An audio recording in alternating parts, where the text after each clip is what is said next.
Olá, tá começando o 78º episódio do A Fonte da Gigahertz, patrocinado nessa semana pela ExpressVPN.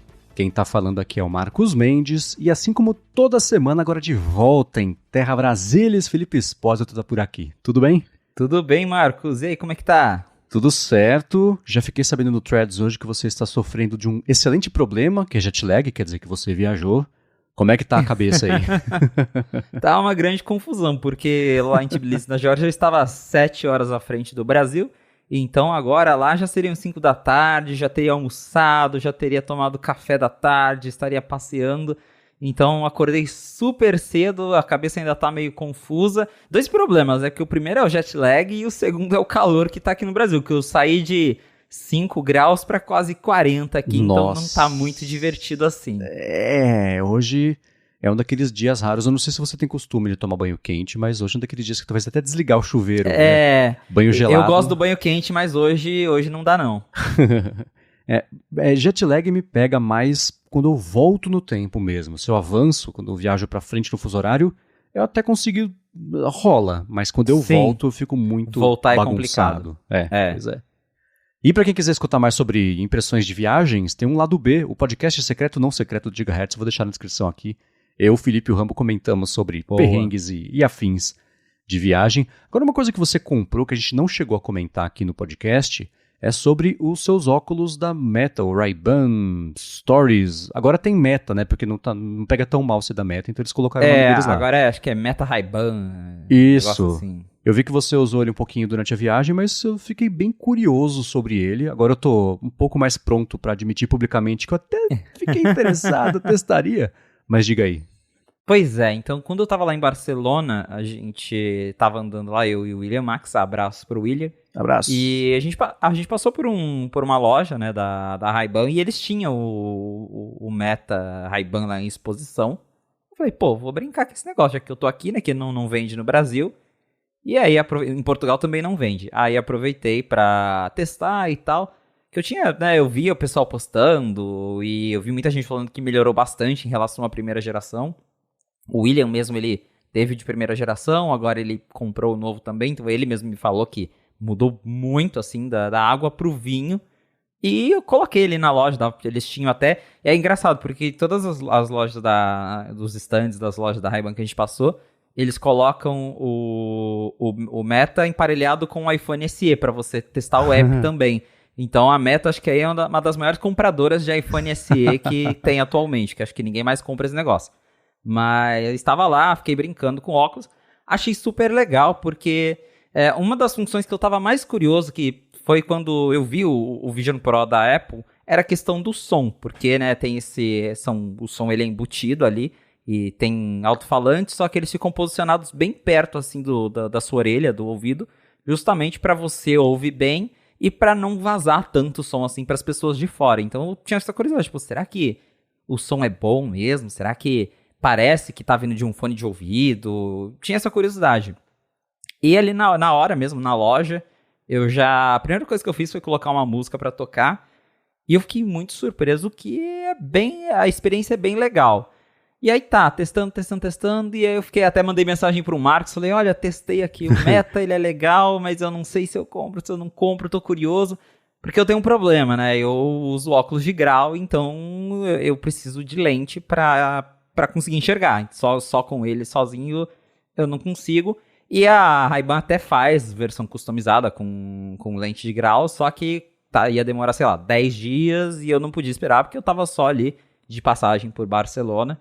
Então, me rendi, eu comprei a versão a versão sem grau mesmo, e depois eu me viro aqui no Brasil para arrumar.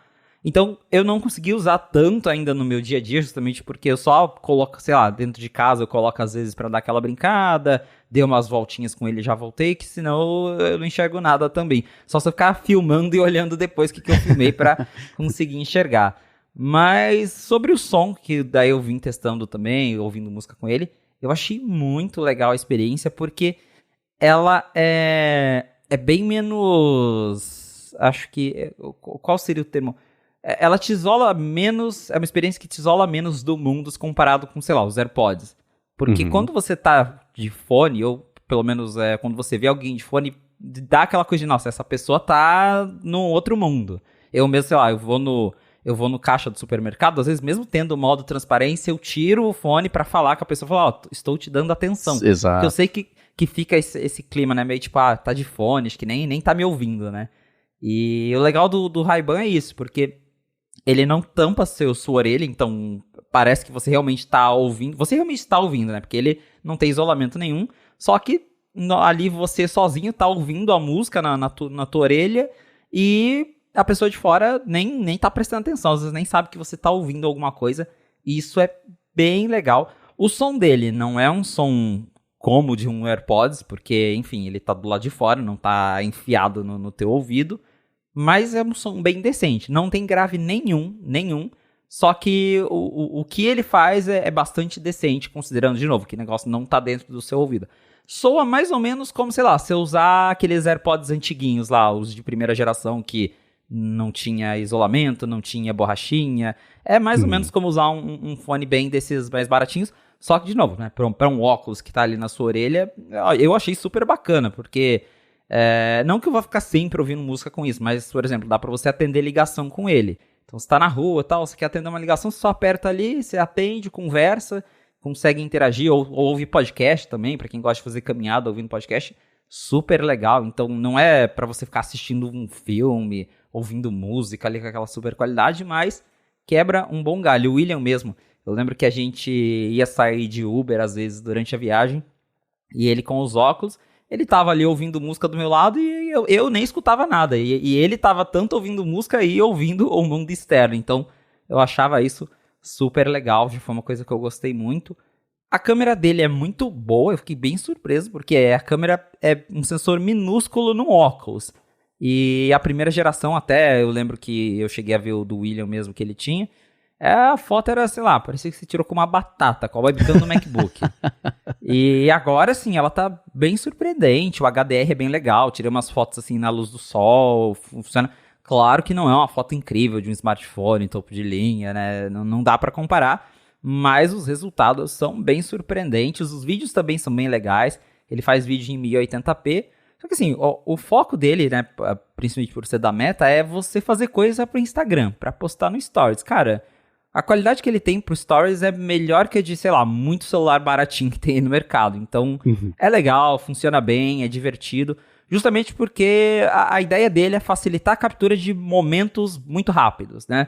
Sei lá, você tá em viagem mesmo, isso foi muito legal. Você tá viajando, você vê um negócio super legal na rua, só que até você tirar o celular do bolso, abrir a câmera, posicionar... Não, ali você só... Ele tem o botãozinho da câmera na haste, você clica, ele faz o barulhinho, tirou a foto, ou se você segurar, ele grava vídeo.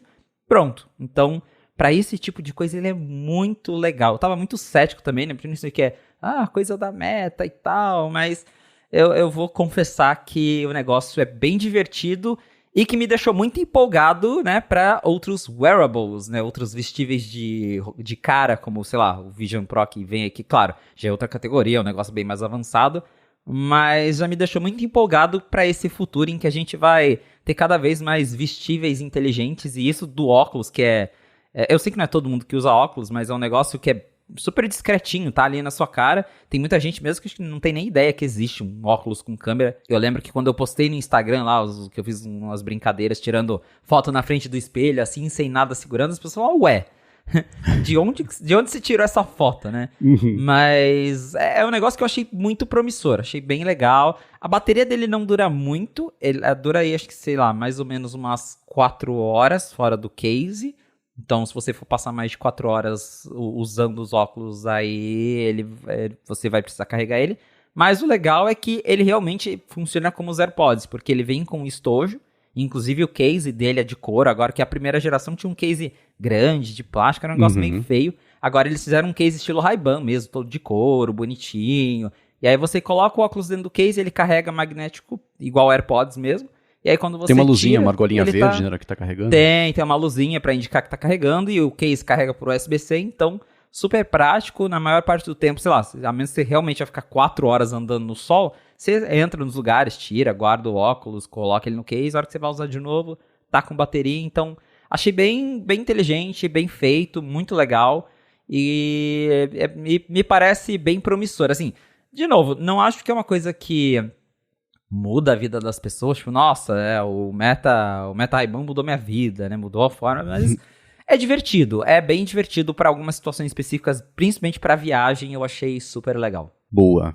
E você tem a sua App Store, a sua conta, a sua iMessage, sei lá, iMessage não, o Apple ID é americano? Não, isso tem esse probleminha, porque a Meta, como ele é vendido só em alguns países, né, Estados Unidos, alguns da Europa, o app não está disponível na App Store do Brasil. Então eu tive que usar uma outra conta que eu tenho, que eu já tenho uma App Store alternativa para, às vezes precisa fazer matéria e não tem o app no Brasil, então eu já tenho uma conta lá, mas para quem não tem, vai ter que criar uma conta nos Estados Unidos ou em algum país da Europa para conseguir baixar o app. Essa é a única parte chata, né? Que para configurar ele exige todo esse processo de logar em outra conta, baixar o app. Mas feito isso uma vez, fica tudo certo.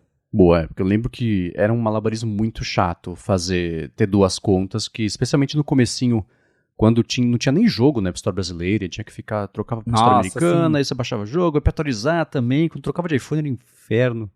Era muito chato. Pelo menos já tá um pouco mais simplificado aí. Bom, eu imagino que parte dos seus vídeos, dos seus vlogs da viagem vão incluir umas filmagenzinhas aí dos óculos. Com certeza. Você falou uma coisa que é verdade. Eu vi nesse fim de semana, parece que rolou uma espécie de uma campanha de influenciadores postando vídeos feitos com os óculos, e é muito estranho quando você vê a pessoa no reflexo, porque óculos é uma coisa que passa, como você falou, passa super batido. Óculos, é normal, né? E aí você vê a pessoa se filmando, é um vídeo em primeira pessoa, com reflexo dando no espelho, mas você não vê com o que ela tá filmando. Dá um bug, né? Até você entender o que tá acontecendo. Mas é bacana. Bom, é isso, né? Pena que é da Meta, mas tá ficando mais interessante esse tipo de coisa. O que me dá esperança é que é bem diferente o produto, né? Dá mais esperança pra, sei lá, o próprio Vision Pro, a gente achar um sentido na existência dele, mas são casos de uso completamente diferentes, né? Isso é pra sair na rua e beleza, o Vision Pro não. Exato. Acho que o grande trunfo dele é se parecer como uma coisa que você já usaria no dia a dia, tal qual o Apple Watch, que é um relógio, tá ali, ele é tecnológico, mas é um relógio, então o Ray-Ban ali é a mesma coisa. Ele, quando não tá em uso, quando você não tá usando a câmera, fica tudo escuro e parece um óculos qualquer. E você falou uma observação é muito precisa, que é essa, né? Até o fone de ouvido, ele é uma barreira de sentido entre você e o mundo vê que você tá com essa barreira. Os óculos não, né? Se acaba a bateria dos óculos, você continua enxergando. Exato. Então essa é uma coisa que ela fica no meio do caminho, mas é menos intrusiva do que as outras. Bom, bacana, tava interessado e fiquei mais interessado ainda, na verdade, depois de escutar suas impressões. Espero poder testar em breve aí. Mas vamos lá, vou começar aqui com o episódio fazendo, claro, a nossa tradicional recapitulação e nossas impressões sobre o episódio mais recente de For All Mankind, o episódio Leningrad. E para você que não liga para For All Mankind, não viu o episódio ainda, é só pular o capítulo aqui no seu aplicativo de podcasts. Mas e aí, você teve tempo de ver? Tive tempo de assistir, cheguei de viagem, daí já fui assistir aqui, que inclusive tive outra novidade enquanto eu assistia, mas aí a gente comenta isso depois. Porém, foi um episódio bem interessante, porque muita coisa aconteceu.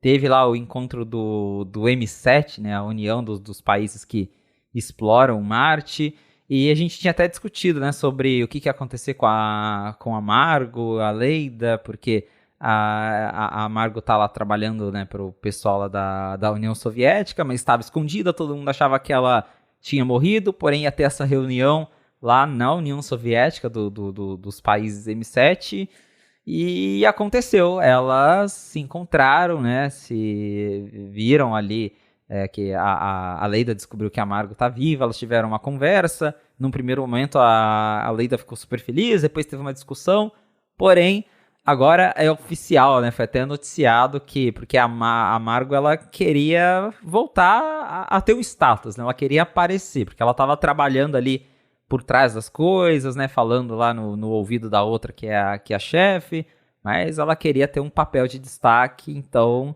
ela voltou dos mortos, pelo menos para os americanos, e anunciou e ainda leu aquela carta redigida, né, de que ela não estava feliz com a NASA, e que por isso que ela foi lá para a União Soviética. Então, acho que ainda vai ter bastante treta aí sobre esse assunto. Também teve momento curioso ali do Ed, né? Do Ed Baldwin, porque, como a gente sabe do último episódio, ele meio que foi demitido depois daquela discussão ali com a Daniel, tinha um caso lá de saúde dele também. E aí agora ele meio que tá virando um rebelde dentro da nave ali, então isso também foi bem curioso de ver nesse episódio. O lance da Margo, eu não vejo mais, assim, não vejo com esse olhar de que, ela quer destaque, quer poder. O lance dela é que nem, ela explicou, na verdade, sobre a Leila, mas era sobre ela também. Ela quer resolver o problema, é uma observação pra fazer o negócio, o puzzle ali. É tipo a galera que desenvolve que precisa resolver. Não é que nem eu que joga pela janela e fala, dane-se, não quero brincar com isso. Então ela tem esse lance, né? E o único jeito dela fazer isso do jeito eficiente é eliminando a Irina no meio do caminho, porque a própria Irina mostrou que ela não tinha ideia, assim, não conseguia repetir o que a Margo falava, porque estava totalmente fora da área de domínio dela. Então o único jeito de fazer isso é fazer rápido, né? Faz por, sei lá, por fibra óptica, não por dial-up, essa saída e volta de dados, né? Então, eu achei bacana. Achei super bacana a construção da cena da Margo com a Leida. A própria Margo e a gente esperando que ele ia bater na porta, a Leida ia abrir a porta e beleza, não. Ela bateu na porta, a porta abriu sozinha. Já teve uma primeira quebra de expectativas e, no fim das contas, as duas foram surpreendidas com o momento do reencontro, que eu achei muito mais legal do que a alternativa mais novelesca, né? E aí, claro, ia ser o alívio depois da briga, porque isso, né, é padrão, especialmente a Leida que tem esse pavio mais curto mesmo. É a hora que eu falo, tá, vamos pular a parte que todo mundo sabia como é que ia ser, vamos evoluir a história. Mas a cena delas fazendo a terapia entre as duas ali durou quase 10 minutos, eu achei uma cena super bacana, né? Reassistindo agora de manhã para fazer as minhas anotações aqui, achei a construção toda da cena, achei bem legal. O lance do Ed, ele tá parecendo, o figurino nesse episódio pelo menos, parecia assim, um Steve Jobs do teatro da escola com restrições orçamentárias, sabe, aquela almofada na barriga, aquela barba mal colada, aquele cabelo que não conhecia até agora. Sim, tá muito esquisito mesmo.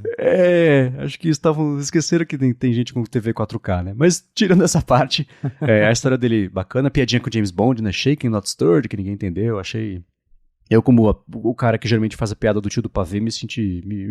Me compadeci ali, me solidarizei com a piada que ninguém ligou, né? Pra isso. Mas bacana esse lance dele virar o rebelde ali e liderar.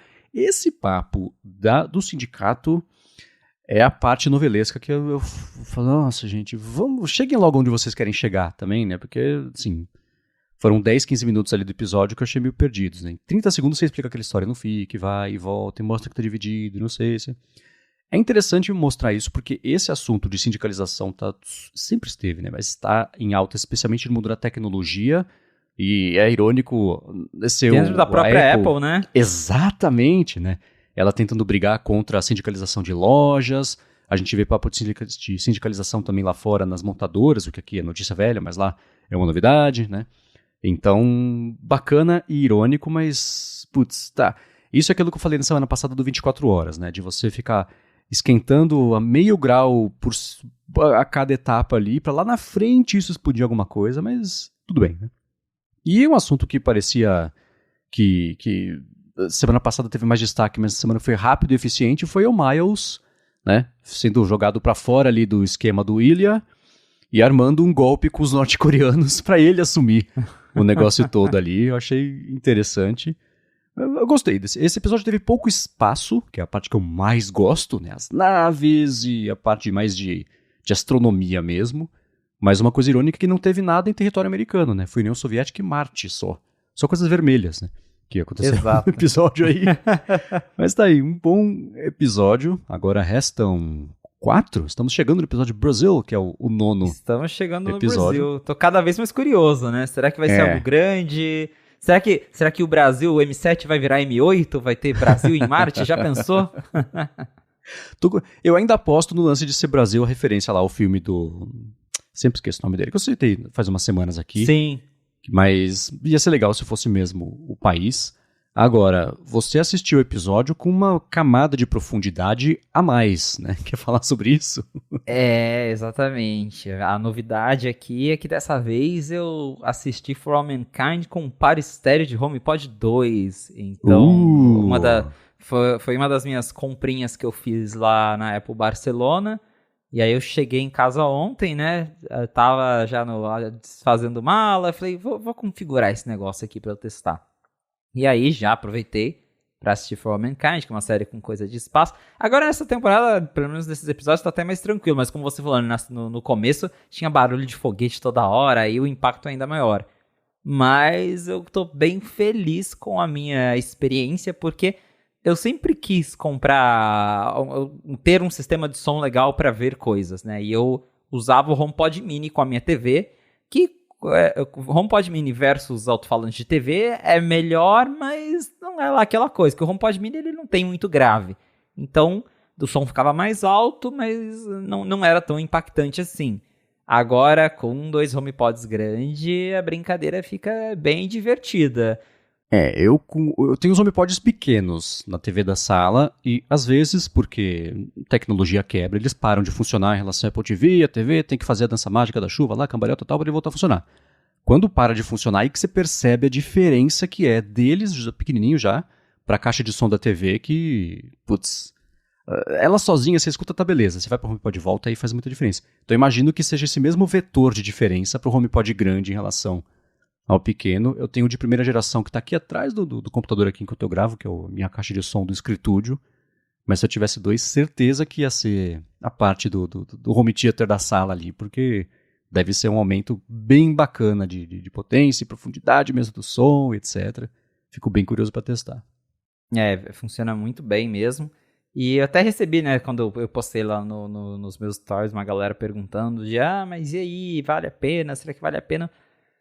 Valer a pena é difícil de falar que vale ou não, porque eu tenho certeza que dá para montar um sistema de som muito mais legal, igual ou até melhor, pelo preço que custa trazer 2 HomePods para o Brasil, porque, de novo, é um negócio que não vende aqui, exige você ou viajar ou importar, é caro, porque eu mesmo comprei na Europa, cada HomePod custa 350 euros lá, isso já dá quase R$2.000, então a gente tá falando aí de R$4.000 e com R$4.000 você compra uma soundbar muito legal, você monta um sistema bacana para sua casa.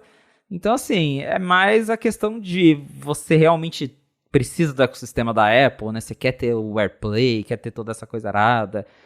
Quer ter Siri, não que ter Siri seja uma coisa boa, né? Eu acho que não é, mas mas para quem realmente está inserido no ecossistema da Apple e quer ter HomePod, que eu já tenho HomePod espalhado pela casa inteira, né? Agora o que eu tô fazendo é trocando os minis pelos grandes.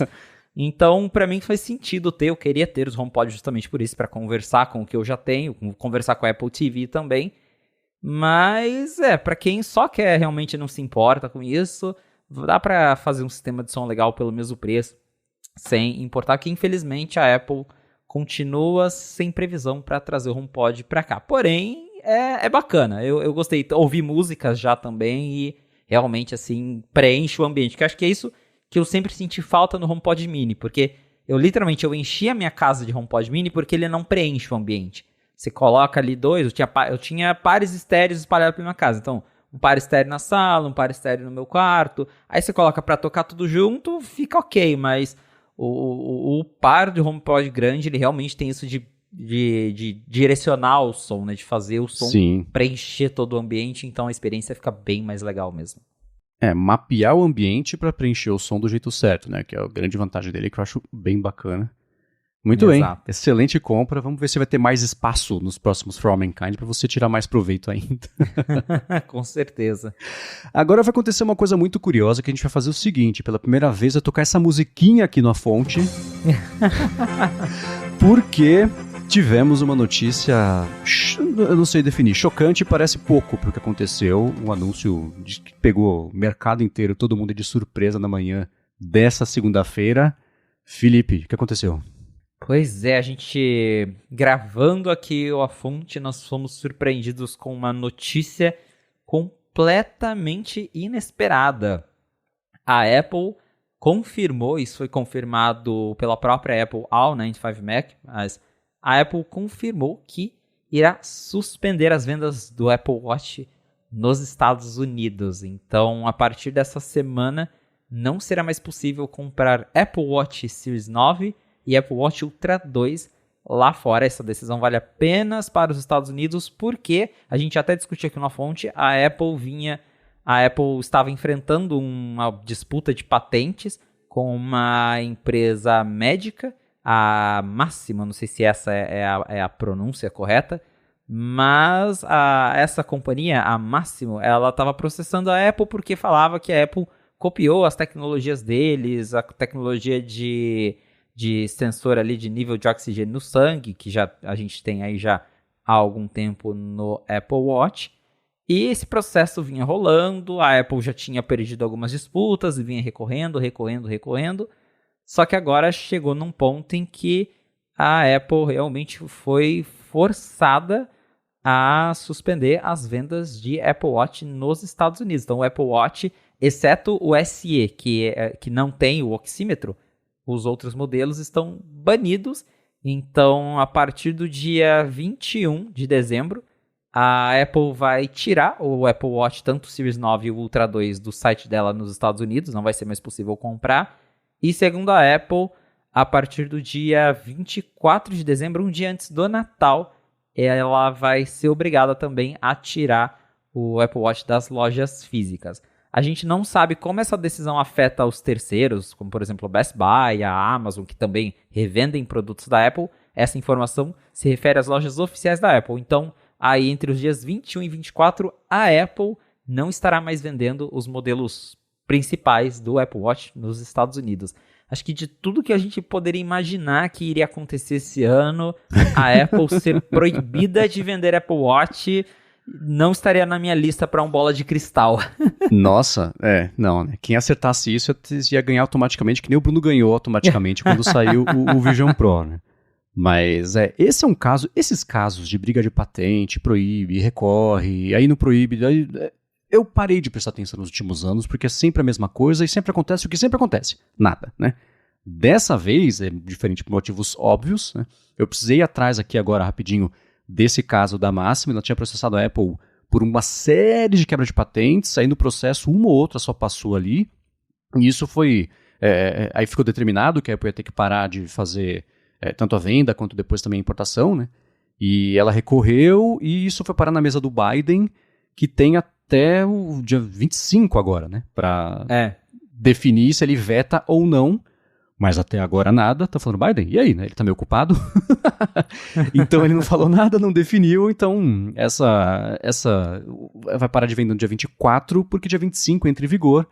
E pode ser um blefe, né? Pode ser que ela esteja fazendo isso pra fazer o que é óbvio que vai acontecer. Isso vai virar notícia no mundo inteiro, vai sair não só nos canais de tecnologia, mas em canais de notícias, né? E aí isso pode botar uma pressão no Biden pra falar que sim, ou que não. Não sei o que ele faria, né? Porque é um produto relevante, mas não é gigantesco, mas é uma empresa, ele tem que defender o mercado local, então o que ele deve fazer é mandar isso de volta ali para a corte, e entre mandar de volta para a corte, ele falar, então não pode continuar vendendo até sair a decisão. Deve ser algo assim. Então existe uma chance que não é zero de, no fim das contas, não acontecer nada, como eu falei que é o que sempre acontece. Exato. E de não chegar mesmo a Apple a suspender as vendas, mas ela anunciar isso já é um trucão que ela tá dando aí para ver se alguma coisa vira, né? Incrível, incrível. Não é um assunto que eu achei que a gente estaria discutindo, especialmente no fim do ano. E o que é curioso, né, no fim de semana o Mark Gurman publicou a newsletter dele e falou assim, a venda de Apple Watch agora no fim do ano tá meio fraca, porque não tem muita novidade, etc. Eu aposto que entre essa notícia e o teórico fim das vendas, dia 24, vai vender Apple Watch pra caramba, né? Né? Vai ver a estratégia da Apple para impulsionar as vendas de Natal, né? Corre que são as últimas unidades. Exato, enquanto durarem os estoques, né? Que ela fez lá com acho que foi um monitor, uma Mac. Então, bem impressionante. E aí depois, né? Porque é isso, é a proibição dela vender, o varejo deve seguir vendendo até acabarem os estoques do varejo, né? Porque aí pelo que eu vi aqui agora, vai ser exatamente isso mesmo. Que ela não só está proibida de vender, mas também de importar. Então ela não pode importar e distribuir para o varejo.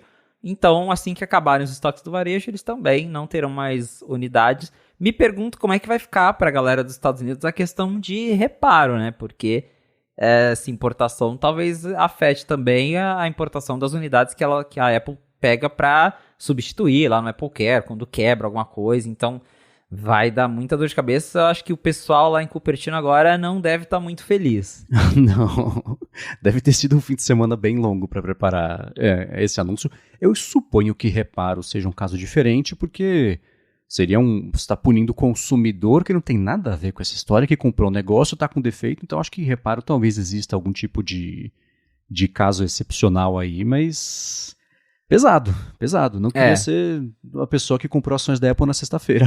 Hoje Nossa, não. com certeza. A hora que sair a notícia, a gente já vai ter uma noção do que vai acontecer com as ações. Um chute que eu tenho, que eu imagino que talvez a Apple possa fazer, é lançar uma atualização do WatchOS que desliga o oxímetro lá nos Estados Unidos até resolver a questão. Porque provavelmente, se desligar o oxímetro, talvez aí eles consigam chegar a um acordo e consigam deixar vendendo, então será curioso, né? Uma atualização que tira recursos para poder deixar o negócio vendendo no mercado principal da Apple, porque até antes de começar a gravação eu tava falando com o Marcos, se fosse, sei lá, a Apple parou de vender o iPhone no Brasil por causa do carregador. No Brasil lá vende 5% do mercado de smartphones é iPhone. Agora a Apple suspender venda de um dos principais produtos nos Estados Unidos, caramba. Sim. E o Apple Watch por conta de preço e etc., um excelente presente de Natal. Um excelente presente, né? Especialmente se você compra nos Estados Unidos, que é mais barato proporcionalmente e tal. Então, deve ser mesmo com o German falando que as vendas estão baixas, deve vender mais unidades, talvez até do que iPhone, porque, enfim, né? Dá pra comprar, sei lá, 3 Apple Watches com o preço do iPhone. Então, é um período... E é por isso, inclusive, que vai ser até o dia 24, às 11h59, né? que ela vai seguir vendendo, porque pelo menos aproveita aí essa semana. Olhando agora no site da Apple, dei uma caçada rápida por modelos, sorteei uns modelos aqui para ver como é que tá a entrega, tá tudo em estoque. Então, ela deve ter feito também um baú muito grande, né? de estoque de Apple Watch, para pelo menos ter isso aí enquanto ela resolve, mesmo para ela poder distribuir até para o varejo. O varejo deve ter recebido um estoque gigantesco de Apple Watch e não entendeu nada aí nos últimos meses, que ela veio preparando essa ação provavelmente. Mas tá aí, um caso muito diferente. Primeira vez que acontece uma coisa tão gigantesca assim durante a gravação de um episódio de um podcast. E tô muito curioso para saber como é que esse papo vai evoluir ao longo da semana. Mas eu vou reiterar que eu acho que não vai dar em nada. Mas isso a gente faz como follow-up aqui mais pra frente. Veremos quais serão as cenas dos próximos capítulos. Sim, e um último ponto sobre isso é que a gente tem sempre que pensar no espectro maior, né? Porque esse é um processo que, independente do que acontecer, ele vai ser usado como base para próximos processos de patentes, etc. E patente é uma coisa que eu e o Rambo, a gente sempre ameaça de gravar, a gente nunca grava. Talvez a gente grave agora falando sobre o podcast Secreto ou Não Secreto, falando sobre patentes, que para ele patente não deveria existir. Eu tenho opinião diferente, mas eu vou fazer pro proxy aqui a discussão. A gente faz a discussão quando a gente for gravar. Mas a Apple sempre é processada por qualquer coisa que ela lança ou que ela não lança, né? Então, briga de patente, ela não pode perder 1 centímetro, porque se ela perder 1 centímetro, ela perde tudo rápido, porque cada argumento vai ser usado em cima do anterior. E a gente vai até voltar a falar sobre isso quando a gente falar agora, daqui a pouquinho, sobre a App Store. Mas tá aí, link, é claro, na descrição do episódio para quem quiser ver a matéria completa. E, enfim, vamos ver. Agora é só esperar para ver o que acontece mesmo. Pois é, agora a gente vai voltar com o que estava planejado aqui pra gente falar ao longo do episódio. A gente comentou faz umas semanas sobre o sumiço do Vision Pro da home do site da Apple. O Rambo até comentou comigo, se for pensar faz sentido, agora tem que dedicar todo o espaço útil da home para venda de Natal e para as coisas que as pessoas de fato vão comprar, né? E eu pensando, mas já que você vai, informa, deixa as pessoas fazendo hype. A Apple fez hype nessa última semana sobre o Vision Pro, mas o Douglas Bridgerosa, abraço para ele, falou o seguinte: será que essa demora, né, o sumiço do Vision Pro na home do site e a demora na implementação não pode ser culpa das lentes? Ele falou, pergunto, pois quem usa óculos sabe. Algumas vezes as pessoas trocam anualmente de lente, porque o grau vai aumentando.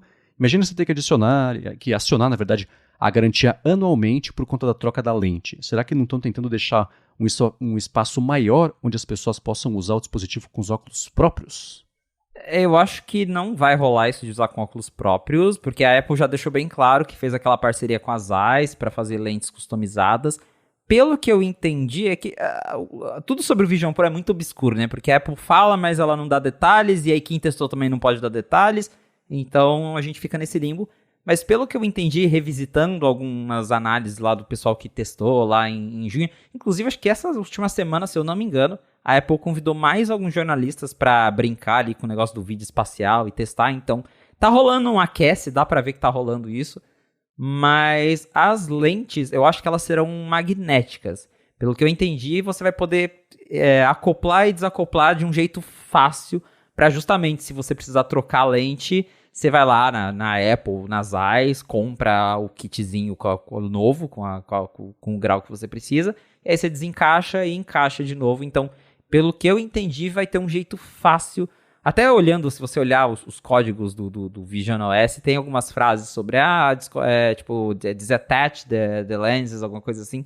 Então, eu acho que vai ser meio modular nesse sentido, porque senão, realmente, você teria que ficar mandando o negócio todo ano pra Apple. Eu mesmo troco de óculos todo ano e todo ano você tem que mandar pra Apple te devolver. Eu acho que seria muito impraticável.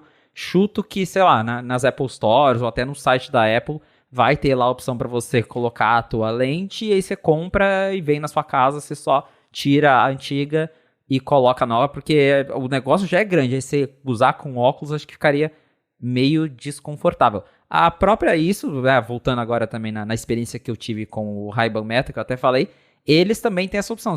Quando você vai comprar pelo site, o site já pergunta, você precisa de prescription lenses? E aí se você já tiver a sua receita, você mesmo digita os números lá e a Ray-Ban te entrega o óculos já com aquela lente. Então, suspeito que a Apple vai tentar fazer algo assim para facilitar com que várias pessoas usem, porque senão, para quem não enxerga bem e precisa de óculos, fica meio impraticável mesmo.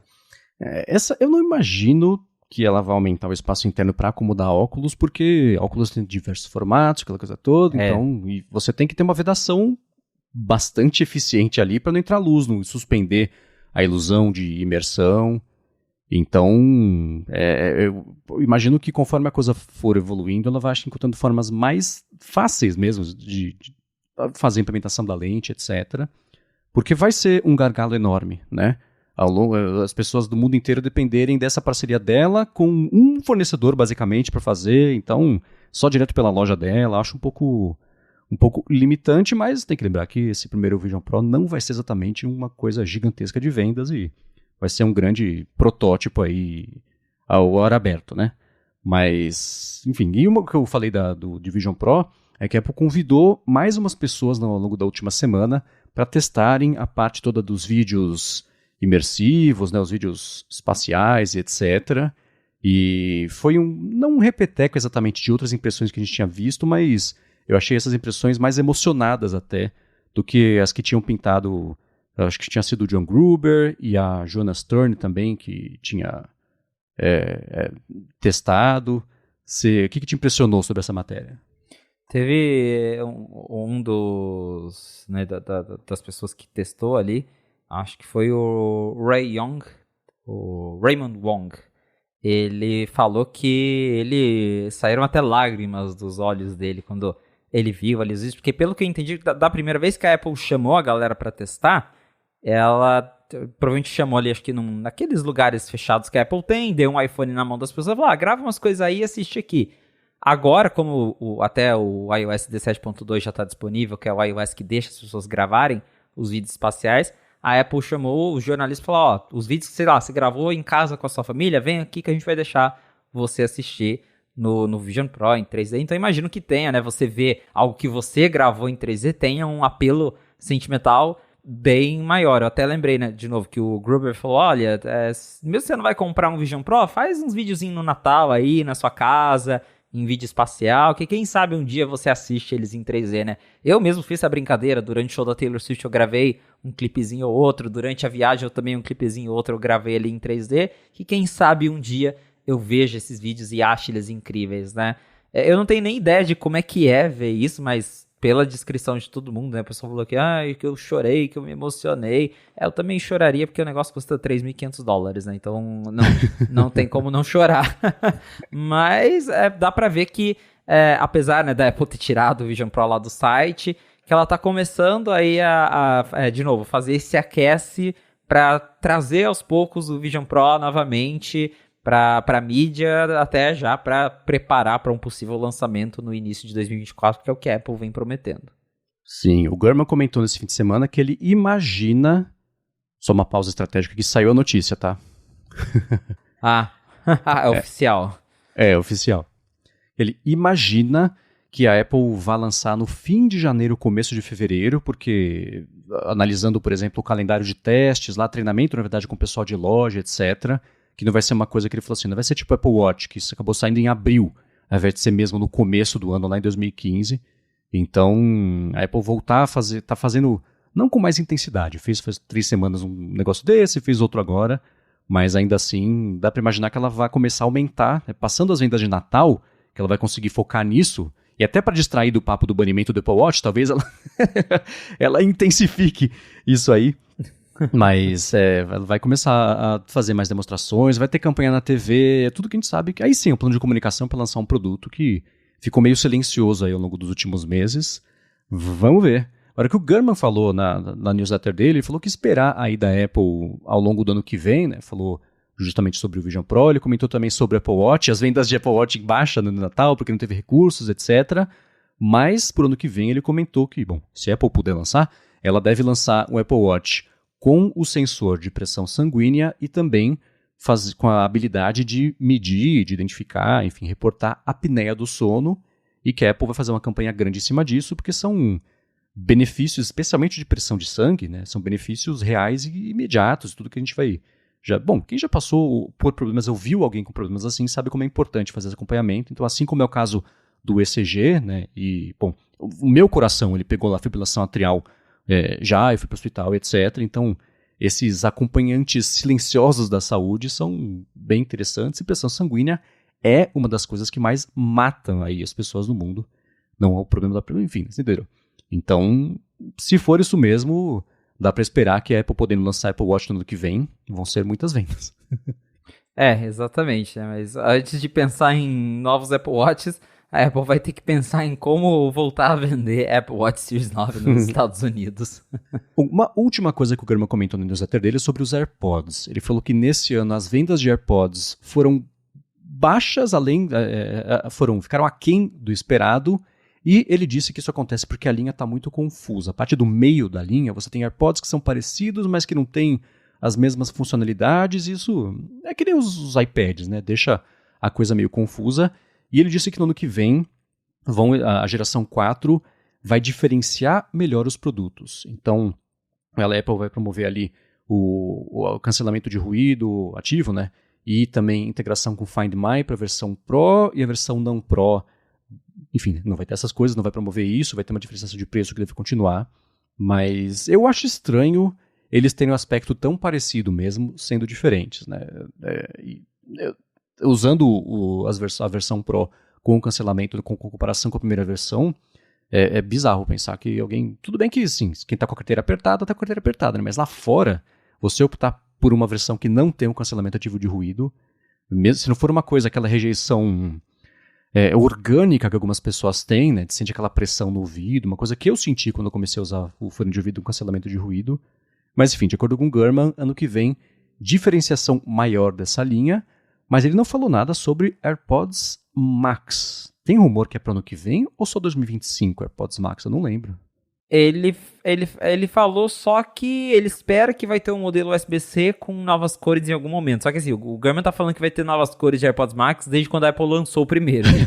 Até hoje estamos esperando as novas cores, né? Então ninguém sabe. Eu não duvido nada que AirPods Max vai ser outro produto que um belo dia o 95Mac vai receber um statement da Apple falando: a gente tá parando de vender isso aí, últimos estoques, porque é um produto que tá tão esquecido. Mas é engraçado que os AirPods Max, eles ficaram esquecidos. Só que se você voltar desde aquele evento de novembro da Apple, que é aquele eventinho de 30 minutos lá de outubro, né? O evento de Halloween, a Apple mostrou gente usando AirPods Max. Nos últimos comerciais da Apple tem aparecido bastante gente usando. Então, não sei qual que é o ponto da Apple, né? Enfim. Mas essa mudança aí na linha de AirPods vai ser interessante, porque... Justamente a Apple até hoje ainda vende aqueles AirPods super velhinhos lá, que não tem nada, que é os AirPods 2. E aí fica meio, né, nessa de... Do 2 pro 3, que o 3 ele tem um som melhor, só que ao mesmo tempo, quando as pessoas olham, os dois não tem cancelamento de ruído, que é, acho que, um grande diferencial. A pessoa fica, pô, vou gastar mais pra comprar o outro só porque ele é mais bonitinho e né, tem a hastezinha lá que a gente brincou, né, o gesto de ordenhar, enfim, aí o pessoal às vezes acaba indo pro mais barato e o do meio ali fica meio esquecido, e parece que a Apple vai dar um upgrade nessa versão aí pra deixar ele um pouco mais interessante, um pouco mais perto do Pro. Então, curioso pra ver o que vem aí na linha de AirPods, né, que a gente já falou também várias vezes, AirPods são a categoria AirPods, é que ela não tem uma categoria sozinha, que a Apple sempre fala, é wearables e accessories, mas os AirPods, se eles fossem, né, um negócio, eles já seriam maiores do que muitas empresas aí. Então, é um produto muito importante para a Apple, tenho certeza que eles vão investir bastante nisso. Agora, de novo, sobre o Max, esse aí eu não sei se tem futuro não, hein? Então, né? Também não. Sim, deve ter mais uma versão, talvez, mas eu achava que ele teria feito mais sucesso, especialmente se você for considerar os concorrentes dele, né? O Sony WXH1000 sopa de letrinhas, os Quiet Comfort da Bose também, né? Sempre foram fones muito bons e bem cotados. O pessoal que tem usa, adora. Bom, tô usando agora, né? Mas não sei se os AirPods, eles são... Porque você olha, ele tem um aspecto diferente que eu acho até pior na parte de portabilidade do que os outros. Tudo bem que ele é feito mais para usar em casa do que na rua, mas as pessoas usam como elas quiserem, né? E ele ser grandalhão desse jeito impede, ou limita, né? Atrapalha o uso em todas as situações. Então eu acho que um objeto menos super designado talvez teria funcionado melhor. Mas tá aí. Eu mesmo tenho os AirPods Max e depois que eu comprei os Pro 2, eu literalmente só uso os AirPods Max pra usar aqui de retorno pra gravar a fonte, porque é isso, é um fone muito trambolhudo, muito pesado, o case dele é horrível, porque ele não tem case, ele fica com a haste exposta, isso é só aquela proteção que você coloca, que fica parecendo um sutiã que todo mundo brinca.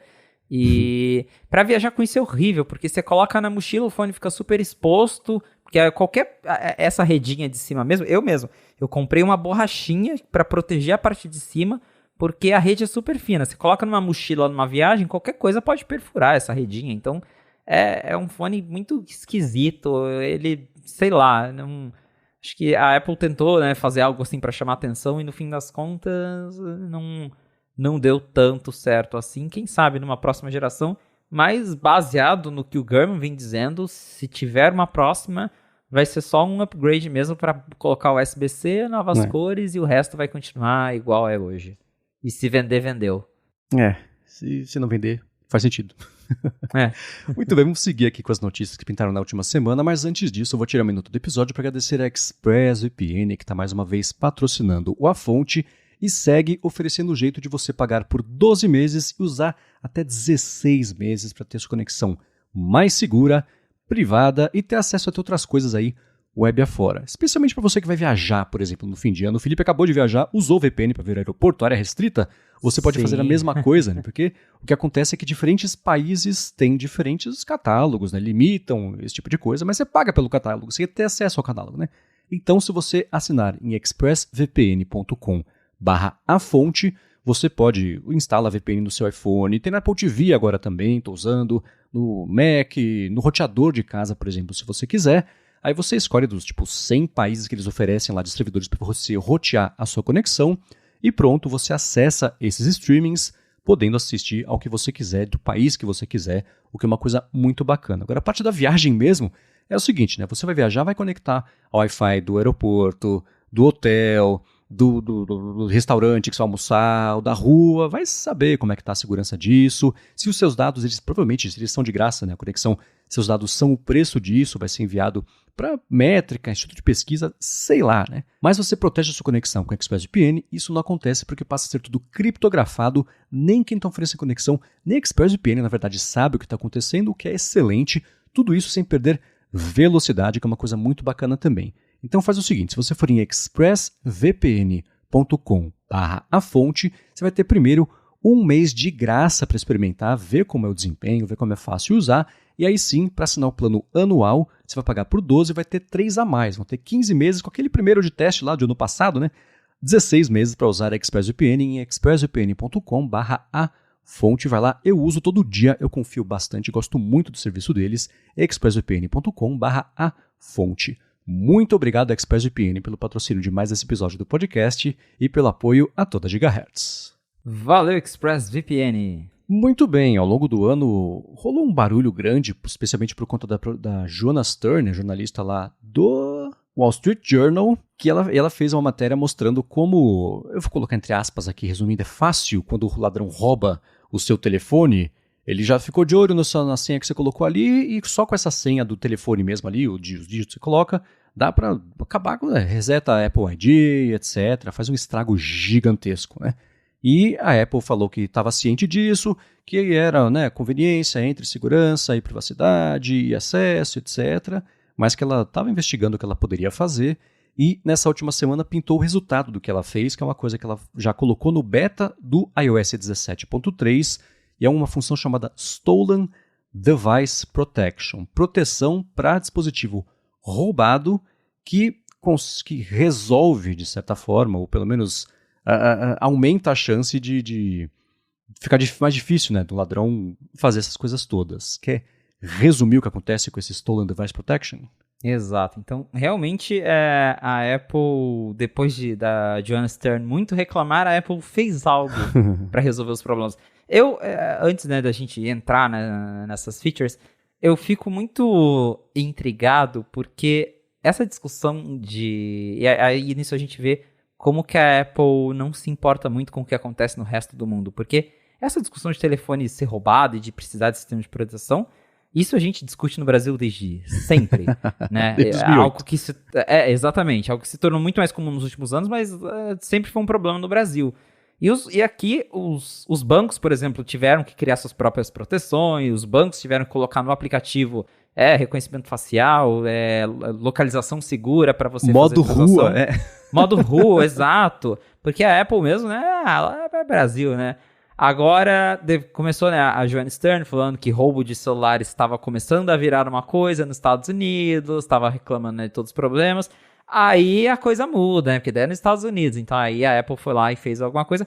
Finalmente, antes tarde do que nunca. E veio aí agora no 17.3 beta o Stolen Device Protection, que adiciona uma série de recursos para tornar aí eu diria, né, um modo anti-bandido, para deixar o iOS mais protegido contra roubos. E aí, o que esse modo faz quando você ativa? Para mim, uma das coisas mais importantes que eu achava assim, eu entendo existir, mas que ao mesmo tempo eu sempre quis a opção e que eu achava estúpido, era de quando o Face ID falhava, ele pedia seu PIN. Porque eu sei que muita gente coloca, primeiro, muita gente usa um PIN super curto e fácil. Então, você tem o Face ID, legal, super proteção, biométrica avançada. Aí o Face ID falha, pede a senha é 1, 2, 3, 4. E aí você desbloqueia o celular e entra. Então, com esse modo ativado, ele não faz mais o fallback com o PIN. Então, se você não usar o Face ID, não tem outra opção, além de usar o Face ID para, por exemplo, ver as suas senhas. Porque isso acontecia antes, por exemplo, mesmo se no caso de não ter uma senha fácil, mas a gente sabe, aqui no Brasil acontece. O cara chega armado em você e fala, qual que é a senha do teu iPhone? E aí você vai fazer o quê? Você dá a senha do teu iPhone, né? E aí com o PIN em mãos, ele consegue ir lá nos ajustes, e aí quando o Face ID dava erro, o cara coloca a senha do iPhone e tem acesso àquela lista de todas as senhas que você tem no iCloud, senha de banco, senha de site de loja online, cartão salvo no iCloud, então era um enorme problema isso. E agora, com esse modo, o iOS simplesmente não vai mais pedir o seu PIN. Ele vai sempre exigir ou o Face ID ou o Touch ID. Não vai ter opção, falhou o Face ID, tenta com o seu PIN. Não, é Face ID. E também o que muda é que a Apple está finalmente implementando o modo rua versão Apple. Porque o iPhone ele vai reconhecer se você está em casa ou no trabalho para deixar você alterar certas configurações do sistema. Por exemplo, tirar o seu ID Apple, desativar o buscar. E outra coisa muito legal que eu gostei, que também finalmente veio isso, é que o próprio Find My agora vai ter um delay para o aparelho, para você realmente tirar ele. Então, se esse modo estiver ativado, você entrar lá nos ajustes e desligar o buscar iPhone de 24 horas depois, o dono antigo, né, o dono da última conta que estava logado, ainda vai conseguir ver a localização do iPhone e vai conseguir bloquear ele pelo site do iCloud, mesmo tendo tirado a conta lá nos ajustes. E isso é importante porque também eu já tive amigos que o bandido chegou e falou, eu sei que teu rastreador aí desliga tudo na minha frente. E aí a pessoa vai fazer o quê, né? Então agora mesmo que desligar rastreador, tirar a ID Apple, 24 horas com esse modo ativado, você ainda tem essa janela para conseguir bloquear o iPhone, rastrear ele.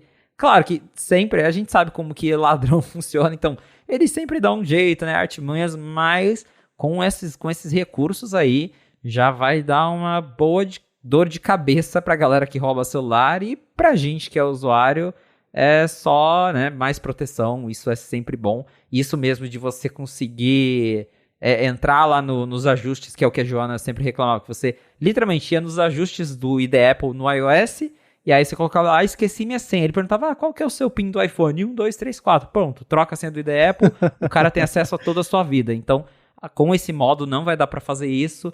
Finalmente, Apple, fiquei bem contente de ver que, apesar de ter precisado, né, acontecer roubos nos Estados Unidos para Apple fazer alguma coisa, ela finalmente está fazendo. Sim, eu gostei. Tem uma coisa que eu espero que ela permita desligar ou customizar, que é o lance de que se for em casa ou no trabalho, beleza. Não beleza. Essas coisas somem de todos os jeitos, né? No trabalho, quem já teve coisa que sumir no trabalho sabe que essa parte aí ela poderia ser melhor. Mas, tirando isso, função super bacana. Que pena que precisaram roubar coisas lá fora para isso ser implementado e, como você também comentou, certeza que em uma semana já vai ter um jeito de contornar isso aí. Então o Brasil pode ser um grande lugar de estudos da Apple para ver como é que são as exceções, os jeitinhos, as gambiarras, para melhorar ainda mais essa funcionalidade. Mas também gostei bastante. Já ativei direto ali quando eu instalei já o beta do 17.3 e como eu não troco de iPhone com tanta frequência, não tem, assim, não vi malefícios de ativar isso já mesmo no beta. Espero não ter que usar, mas vai que um dia eu preciso usar. Eu comento aqui como é que foi. É o tipo de recurso que a gente espera não precisar, né? Tipo Exato. As coisas de emergência lá do iPhone. Exatamente. Então vai ter link na descrição aqui para quem quiser ver também como é que habilita isso aí nessa versão do beta.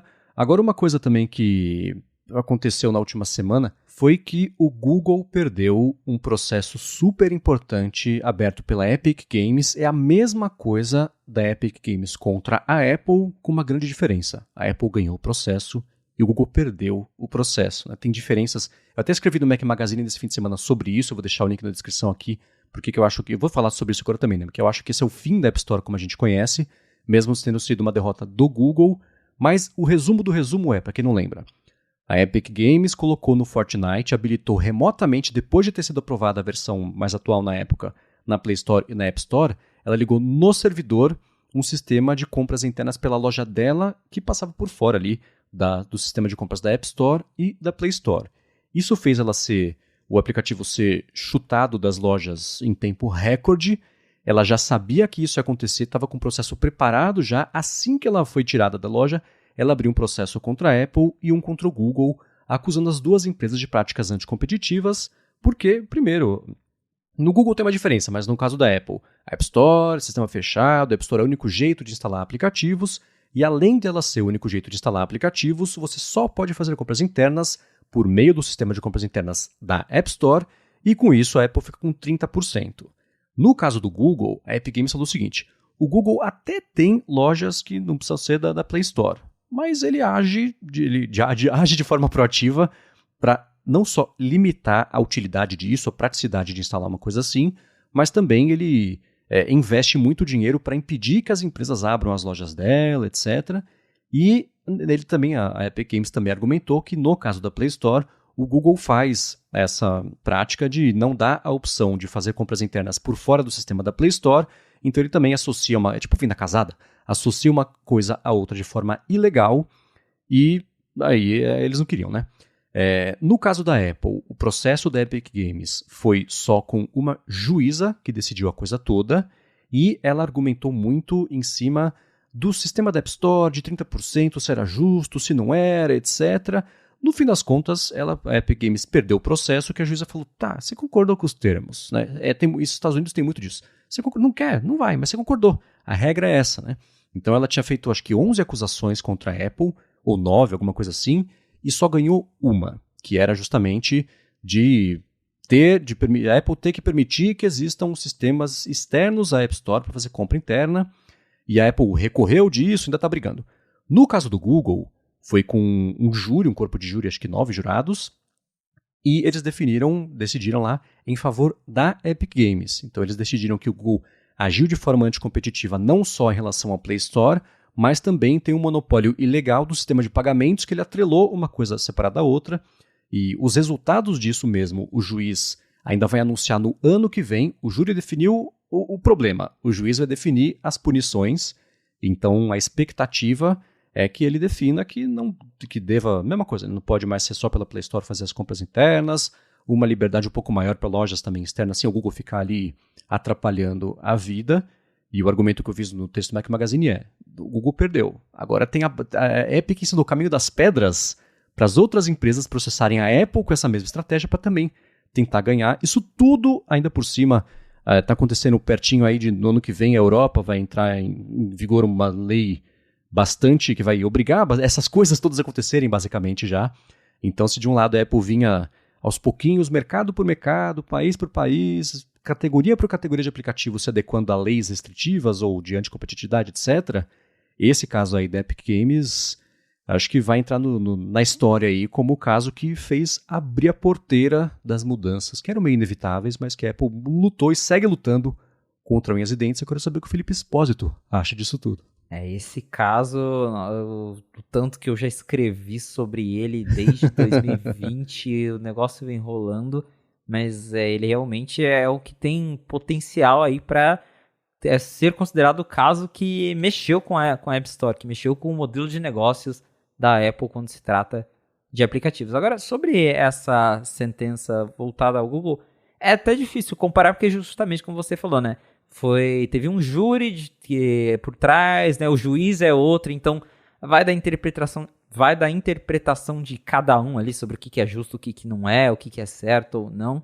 Porque, né, tem isso, né? O Google, com certeza, apesar do Android deixar você instalar coisas de fora, o Google faz coisas para incentivar, né? Até para coagir as pessoas a não fazerem isso e usar a Play Store, porque é onde eles ganham dinheiro, né? Mas é interessante, né? Porque no caso do iOS nem tem opção, né? Ou você usa a App Store ou você não faz, você não instala. E ainda assim a juíza lá do caso considerou que o único problema era realmente a Apple não deixar os desenvolvedores usarem seus próprios métodos de pagamento, enquanto o negócio do Google, que por mais, né, que tem até uma abertura maior, eles já viram mais problemas nisso aí. Então é difícil a interpretação de cada um. Porém, de qualquer forma, dá para falar com certeza que esse caso da Epic está botando bastante pressão nas duas empresas para mudarem aí como que as lojas funcionam, como que esse sistema de pagamento funciona, né? De você ser obrigado a pagar uma comissão de todas as suas vendas para aquela empresa. Então, isso ainda vai longe, né? Porque é isso, esse caso ele vem lá de 2020 e até agora tá aí, porque sai uma decisão, alguém recorre, aí vai lá e tem outra decisão, alguém recorre de novo, alguém recorre, fica nessa, vai e volta. E a Apple mesmo, várias vezes já saiu a decisão falando, a Apple tem até dia tal para deixar todo mundo usar o sistema de pagamento que quiser. A Apple vai lá, recorre, esse prazo se estende, e assim ela tá levando essa situação. Claro que no ano que vem tem a decisão da União Europeia, que daí já é uma decisão tomada, e se gritar a União Europeia, acho que todo mundo fica com medo, porque daí sim o negócio é mais sério. É muito engraçado, né? Abrindo um parênteses aqui, porque eu lembro que quando eu estive lá na Espanha, que geralmente eles pediam o meu e-mail pra me mandar o recibo, né? Mandar por e-mail, ao invés de me dar impresso, aí eu passava, e todas as lojas em que eu passei, o vendedor falava assim, fica tranquilo que o seu e-mail não vai ser usado para spam, tá? Ele só é usado pra gente te mandar o recibo. Aí eu falava, nossa, isso é tão União Europeia, né? Tipo, com certeza tem lá alguma coisa obrigando os caras que tem que deixar claro pro cliente que o e-mail não vai ser usado para spam, não sei o que lá. Então, o pessoal morre de medo da União Europeia, né? Então, ano que vem, aí o negócio vai apertar pra Apple. Mas enquanto ali essa briga ali dos Estados Unidos, ela tá conseguindo só, vai empurrando, vai tentando dar um jeito ali de de adiar, né, uma decisão final. Mas uma hora ou outra a gente sabe que tá cada vez mais perto de acontecer, que é inevitável. Tanto essa questão do pagamento e do sideloading, acho que é mais uma questão de tempo mesmo. E o prazo, que é esse da União Europeia, tá chegando. E nesse meio tempo, assim, pensa quantas vezes a gente falou, putz, a Apple já vai ter que fazer isso lá, faz de uma vez, né? A gente fala que há 2 anos isso, então há 2 anos ela segue faturando da mesma forma e conseguiu muito mais dinheiro do que a alternativa, né? Então ela vai, que nem o negócio do Apple Watch, até as 23h59 da véspera, espremer o que ela puder, porque daí pra frente acabou a festa, né? E mais uma vez a Europa liderando e mostrando que lá não tem muita conversa e vai fazer assim e pronto. Mas nos Estados Unidos, o Google cometeu um erro estratégico enorme durante o processo, porque ele deixou abertura para a Epic usar tudo que ela não usou contra a Apple de argumentos. Os aprendizados dela no processo contra a Apple, que ela perdeu, ela tomou ali e fez para cima do Google, e o Google, né, ficou meio não vendido na jogada, mas ainda assim não soube neutralizar esses argumentos também quanto a Apple fez com os outros. Mas tá aí. Link também vai estar na descrição do episódio. Agora, pra gente finalizar o episódio de hoje, mais confusões de bastidores que vão envolver tribunais aí, provavelmente no futuro próximo, é o Beeper Mini. A gente falou sobre ele tanto no ADT quanto no A Fonte, e aí a gente grava... Entre um e outro tem tipo 3, 4 dias de intervalo entre as gravações, mas mesmo assim essas notícias evoluem e vão e voltam. Então o Beeper Mini é um app que permitia que no Android o pessoal usasse o iMessage. A Apple bloqueou isso. O Beeper Mini mudou o funcionamento e ficou agora só com o Apple ID, etc. Não mais com associar ao telefone. A Apple bloqueou de novo. E agora o que vai acontecer é que já no Senado americano vai rolar uma investigação de práticas anticompetitivas, porque a Apple está impedindo que o Beeper Mini possa funcionar no livre mercado, etc. Aquela coisa toda. Então isso vem depois da própria Apple ter anunciado já que no ano que vem ela vai permitir RCS, que não é exatamente iMessage, mas ela vai integrar o iMessage ao RCS, que é o SMS feito para a internet, basicamente proposto pelo Google e adotado como padrão por todo o ecossistema de comunicações. Mas essa briga do Beeper Mini, o que é mais doido é que é um moleque de 16 anos que fez isso e achou o jeito de fazer engenharia reversa do sistema da Apple, etc. E um argumento que eu achei interessante que o pessoal do Accidental Tech Podcast fez na semana passada foi assim, tá, legal que dá para fazer, mas você está colocando todo o custo disso funcionar, o volume novo de usuários, de tráfego de dados na conta dos servidores da Apple. Ela tem dinheiro para pagar? Tem. Mas ela não decidiu fazer isso, né? Então, eu vou fazer isso aqui que vai aumentar um volume, se vira aí. É um argumento que a própria Apple pode fazer, né? No fim das contas ali, quando ela tiver que inevitavelmente se defender dos tribunais.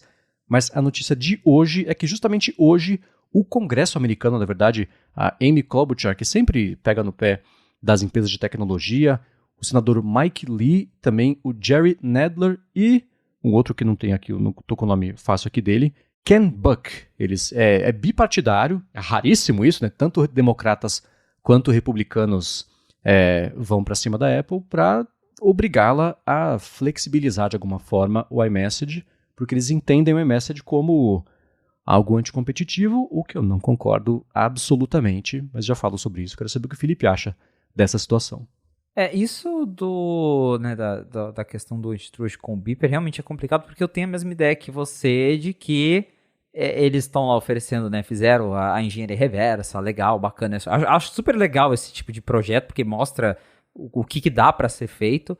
Mas o negócio está indo para conta da Apple. Realmente tem servidores da Apple por trás, então é muito complicado isso. E eu acho provavelmente que a Apple vai recorrer com esse argumento de que tem um terceiro usando, né, o servidor, a estrutura da Apple sem autorização, sem estar pagando os custos da Apple. Então, nesse caso específico do Beeper, eu acho que a Apple ganharia fácil justamente por causa disso. Literalmente, né? O cara usou engenharia reversa para se aproveitar da estrutura da Apple e tá vendendo. Agora, depois que deu problema, ele, acho que se não me engano, ficou gratuito para usar o Beeper Mini, mas quando eles anunciaram primeiramente, era pago, né? A ideia seria cobrar uma assinatura, e aí é meio complicado isso, né? Você lucrar em cima de um serviço que é baseado em engenharia reversa usando o servidor de outra empresa. Então, nesse caso, realmente, eu acho que a Apple ganharia. mas acende, né, um alerta que já vem rolando também das discussões de antitrust sobre o domínio da Apple, o monopólio da Apple com o iMessage, porque a Apple insiste em deixar o iMessage só no iPhone, que, enfim, é direito dela, né? Ela é dona do iMessage, ela faz o que quiser.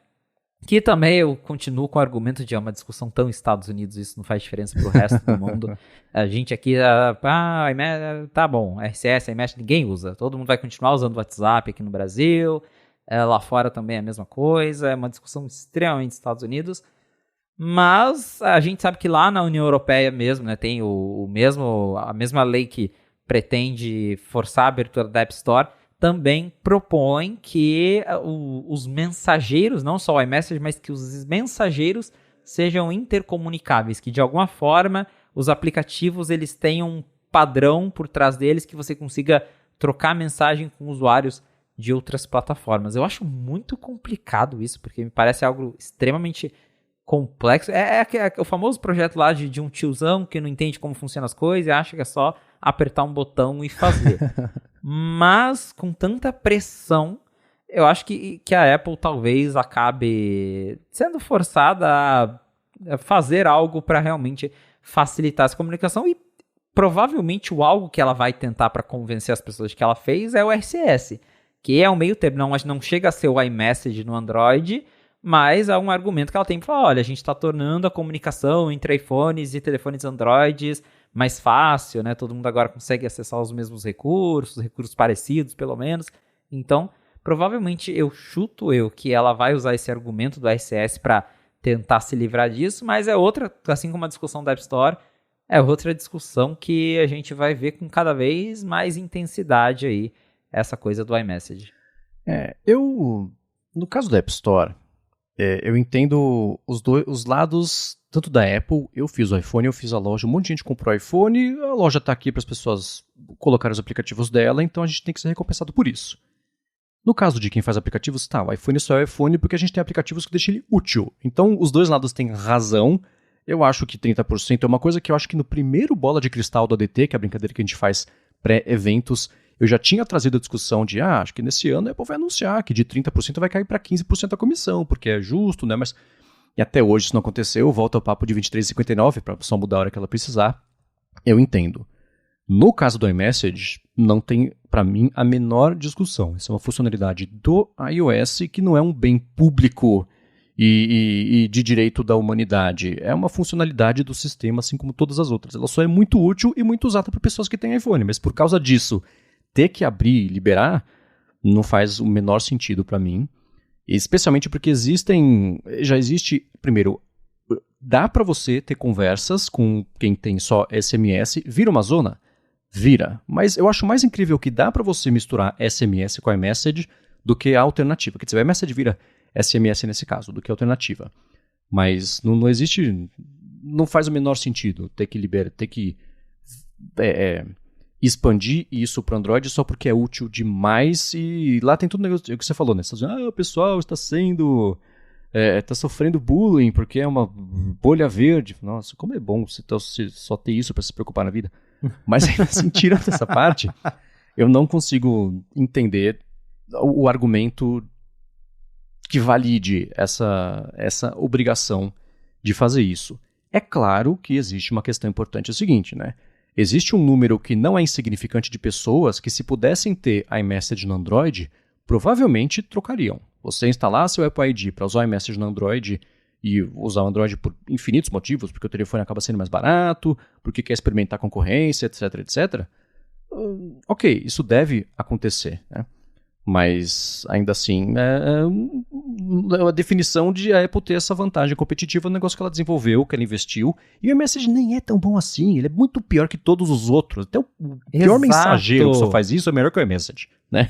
Exato. É o que mais me surpreende nessa discussão, porque o iMessage não é bom, ele é lento. Você vai mandar um negócio, demora 1000 anos pra subir. Agora que foi ter botão digitar, as pessoas brigam por isso, gente. Baixa o Telegram, qualquer outra coisa.